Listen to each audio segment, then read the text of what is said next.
Bonjour les amis, bienvenue pour cette troisième partie. On va continuer cette petite série de trois vidéos donc sur le sacerdoce du millénium, et il nous restait à parler de Ézéchiel évidemment parce que c'est quand même un livre qui en parle beaucoup de nouveau temple et des sacrifices qu'il va y avoir dans ce nouveau temple. Comme on a déjà parlé de beaucoup de choses, donc le sacrifice, le sacerdoce pardon, de Melchizedek. Et voilà, on va retrouver tout ça dans ce livre. On va regarder un petit peu les quelques choses que j'avais relevées dans ces passages et que je voulais partager avec vous, ce qui est intéressant et ce qui fait donc le lien avec tout ce que j'ai dit dans les deux premières parties. Alors Ézéchiel, c'est intéressant parce que moi j'appelle ça notre fiche de poste, hein. Notre fiche de poste pour le millénium, c'est vraiment très détaillé.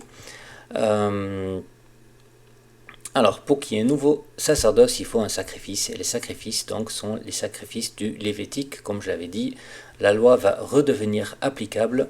La loi n'a jamais été abolie, hein. C'est ce que Jésus a encore insisté là-dessus. La loi, elle n'est pas abolie. Elle est simplement inapplicable aujourd'hui pour les sacrifices d'animaux. Mais elle va être réactivée parce que voilà, le retour de Christ, le temps du jugement et notre résurrection glorifiée, notre entrée dans le sacerdoce de Melchizedek va rendre tout ça possible.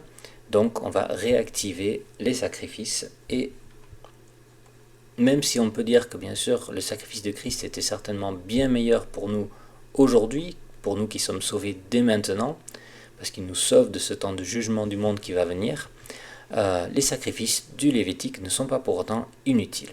Hein. Et on voit donc dans Ézéchiel, dans ces chapitres, donc le nouveau temple qui est décrit donc en long, en large et en travers avec beaucoup de dimensions. Mais on voit donc les détails sur les sacrifices. Il y a bien des sacrifices qui sont là dans le nouveau temple. Je vous laisse peut-être découvrir ces passages. Hein. Il y a chapitre 40, les pièces pour les holocaustes.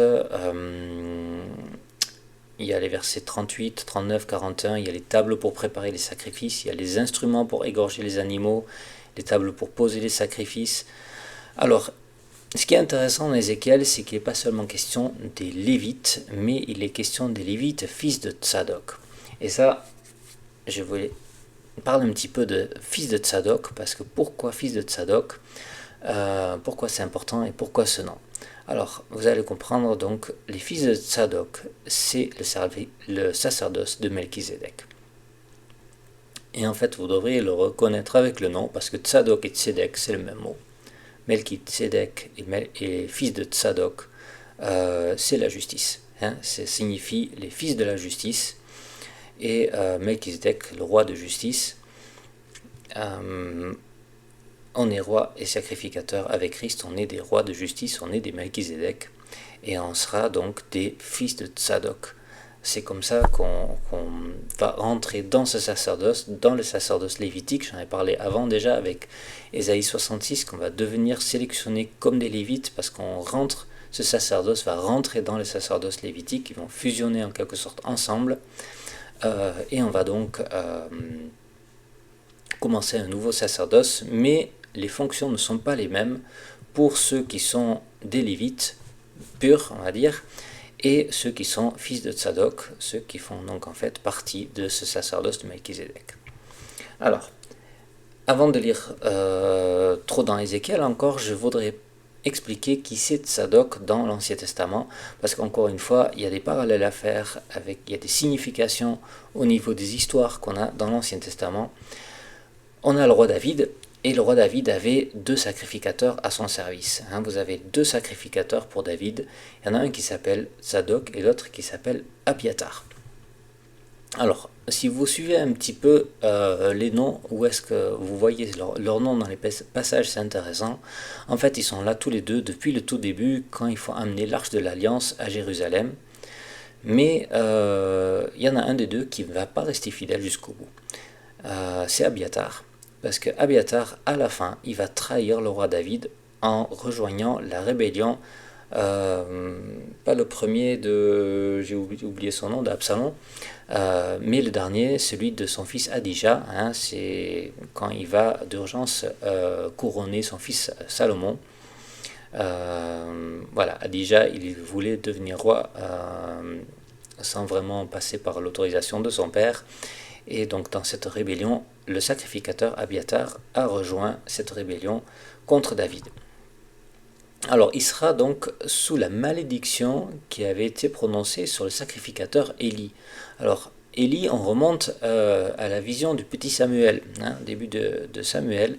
Donc il y a une malédiction sur le sacerdoce de Élie. Et c'est mentionné, donc, alors là j'ai pas noté le verset, il faudra faire un petit peu de recherche pour retrouver ça. Mais donc il y a une malédiction pour avoir été sélectionné comme sacrificateur de roi David, mais ne pas avoir été fidèle jusqu'au bout. Et ça, c'est encore quelque chose qui rejoint ce que je dis dans plusieurs vidéos où je parle de la perte du salut. C'est ceux qui sont élus, qui ont été choisis par Dieu, qui ont reçu la révélation de qui est Jésus. Soit on continue à suivre Jésus et il reste notre maître et nous continuons notre chemin pour aller vers la vie éternelle qu'il nous a donnée, soit nous sommes ce royaume qui est divisé contre lui-même, et dans ce contexte-là, dans ce passage qui parle de ça, on devient finalement le blasphémateur du Saint-Esprit, parce que on résiste au Saint-Esprit et on devient ennemi de Christ, et on suit les traces de Judas, qui finalement s'est rebellé contre son maître, et du coup, voilà, qui s'est placé sous la malédiction. Donc c'est une malédiction sur le sacerdoce, et donc en particulier donc avec Abiatar, donc qui va pas être fidèle, qui va trahir David à la fin de sa vie.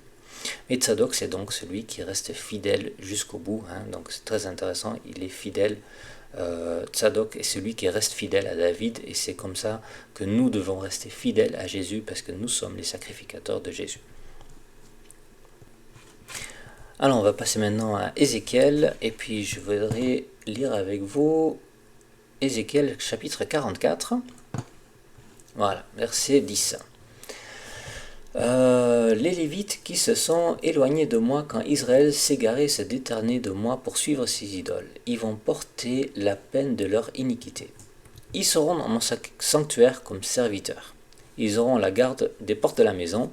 Ils feront le service de la maison, ils égorgeront pour le peuple les victimes destinées aux holocaustes et aux autres sacrifices.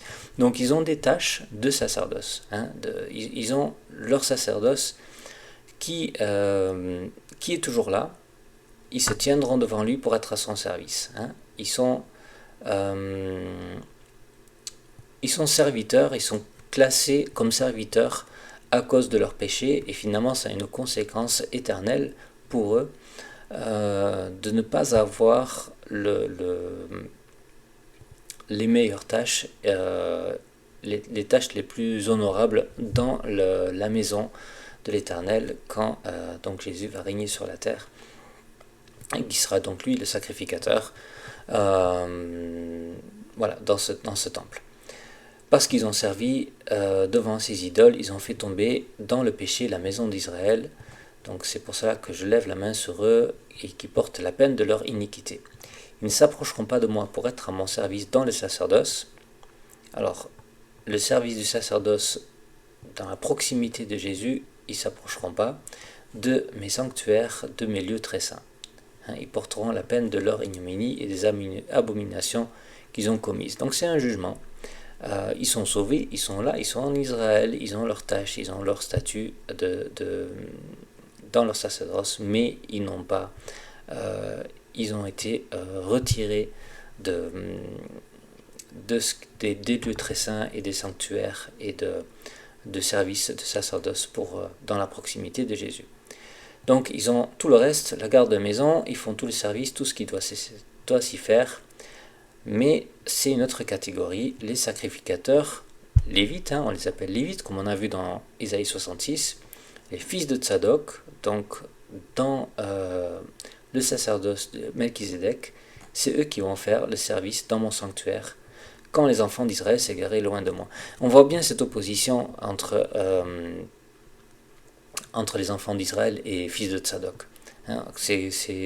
Ils sont lévites et c'est comme s'ils ne faisaient pas partie d'Israël. Ben oui, c'est comme ça. on ne fait pas partie d'Israël, on est considéré comme les fils de Tzadok, et en même temps on est quand même intégré dans les Lévites.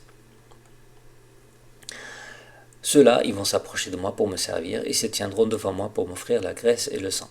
Donc il y a des offrandes. Évidemment, il y a des offrandes, on va offrir la graisse et le sang. Il va y avoir des sacrifices. C'est eux qui vont rentrer dans mon sanctuaire, ils s'approcheront à ma table pour me servir, ils seront à mon service.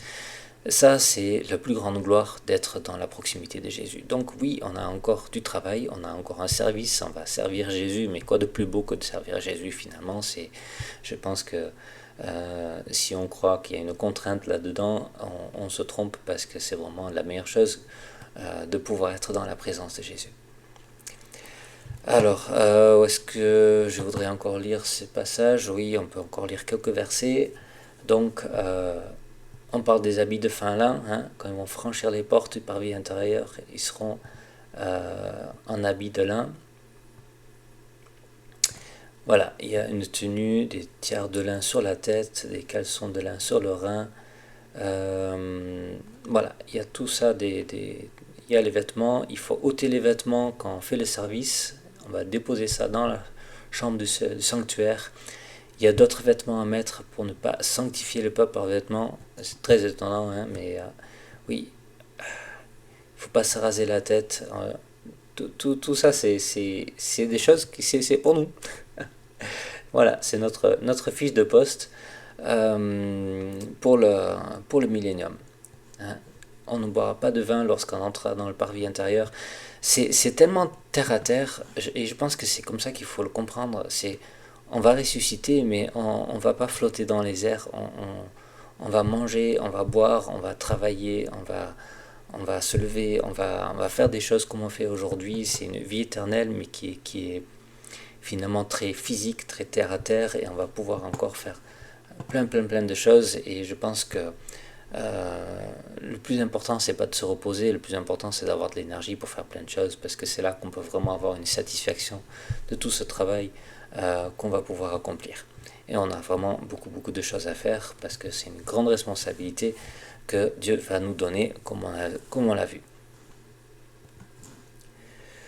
Alors quand on lit dans la suite de Ézéchiel, on va voir aussi qu'il y a un héritage qui est différent pour les fils de Tzadok. Je vous laisserai lire les derniers chapitres de Ézéchiel.